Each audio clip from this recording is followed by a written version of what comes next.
Now let's go to the Liverpool headquarters, and there we join a player who sadly misses out on the big day today through injury, and that's Steve Harkness.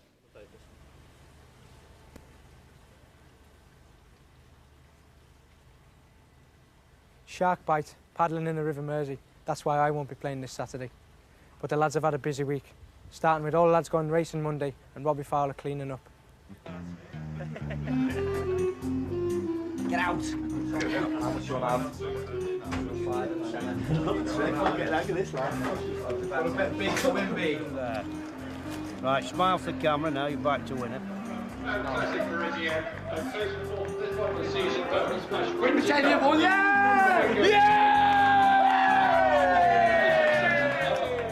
We lost! Congratulations.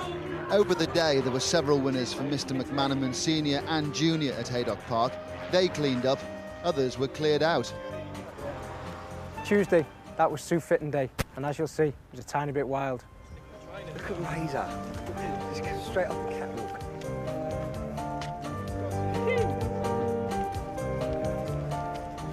Let's hope it don't rain, eh? We will be in trouble. Wednesday was back to work, all the lads gearing for the big game ahead. Thursday was a little bit more relaxed, where we just travelled down, had a laugh on the bus to our cup final hotel. With magazines, mobile phones and personal CD players, it meant every man for himself. The golden rule, as Mark Kennedy discovered, don't fall asleep. As you can see, I'm the quiet one. How are you, lads? Is it? Just looks, isn't it? It's probably looks, isn't it? You must have it. Last game at Anfield. I don't believe that anybody feels the way I do about you now. No, go on, Trig. Give me some tricks. Oasis, do some Oasis, Trig. Your mates. It's the worst journey in the world. 4 hours. I want to go home. When Robbie Fowler scores a goal, and we all go Wembley, Wembley, Wembley, Wembley. Liverpool's Sopwell House base has developed quite a reputation for hosting football teams. Liverpool already represented on a wall of honour that marks many achievements. John Scales put a reserve sign on the place for the next commemorative plaque. And come Saturday night, we want to make sure that we're here as cup winners. Upstairs, Neil Ruddick's 28th birthday was about to be marked. It was obvious what would happen to the cake. Cheers, lads. The birthday present Razor Ruddick wanted was a place in Liverpool's cup final lineup, but Roy Evans hadn't announced his side. Not nervous, apprehensive, in case I'm not in the team, which would be very disappointing because this is a dream that every school might.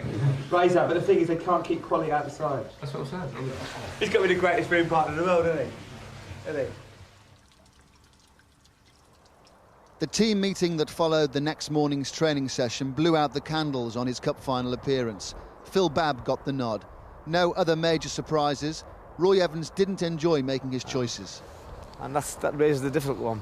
There's no words I can give him at this moment which will help him. Because he's a wholehearted, enthusiastic lad. And Michael Thomas and you know, even Rushy's been knocking really hard on the door. It's difficult all the way through, but there's a time just to tell him not. If you tell him too much maybe before this training session, then the training session is not what you want. It was nice and sharp, it was lively, it was quite bright. There's a bit of humour in it.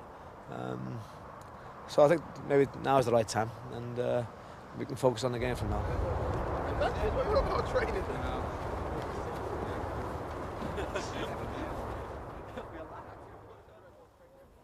Friday was a slight training session, big day ahead, afternoon was relaxation and a bit of signing for the young fans.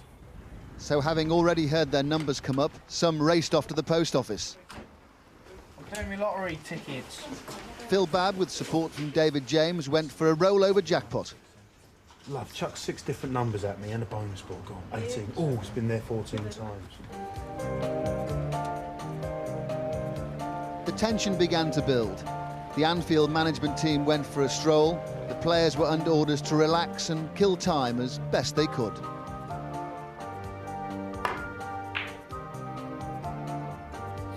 Not the best position. Well, it was his idea to get the video and that. So, you know, I think I'm going to be forced to watch it. Not a bad film, actually. That's right. You gave it to me now, sir. Got a lot of tension there. Have I? See, stress when you're not in the team. You're sulky. I've gone past that stage of assault and I accept it. And I expect the nerves will start to hit tomorrow morning. It's excitement as well, though. Like, you know, you got. I think once you get out there, I think when the two teams, when you walk out and the crowd are all cheering and that, it does get to you, and it's like then it comes from more, I think, from nervous to being excited. I think the worst moment is when you're lined up and you're being introduced to people. That's the time, because you're out there on the pitch and you just want to get off and get on with it then. The evening wore on. Behind another bedroom door, a dignified stance had been adopted by Neil Ruddock. Obviously, when the gaffer read the team out today, I'm devastated. But I mean, it's not all about Neil Ruddock being in the team. It's about Liverpool winning the cup. And when Liverpool win the cup next week, then I'll go and see the manager and have me moan then. So I'm not really going to chuck me teddy out of the cop yet. The morning came quickly for the Liverpool players, now down to the job in hand. And captain John Barnes knows what cup final week is all about. Hectic, circus-like, chaotic. But it's Saturday now, so all we've got to just put that behind us and get on with the game. Steve, thanks for your help. Sharp suit. But is everybody OK? Everyone's fine. The Liverpool squad arrested, no overnight scares. They've enjoyed the build-up to the final, and the message from the camp, we're ready. Well, that was a Stubbs Harkness production there, as you saw. Now, the overnight football news is that Ruud Gullit will be the new manager.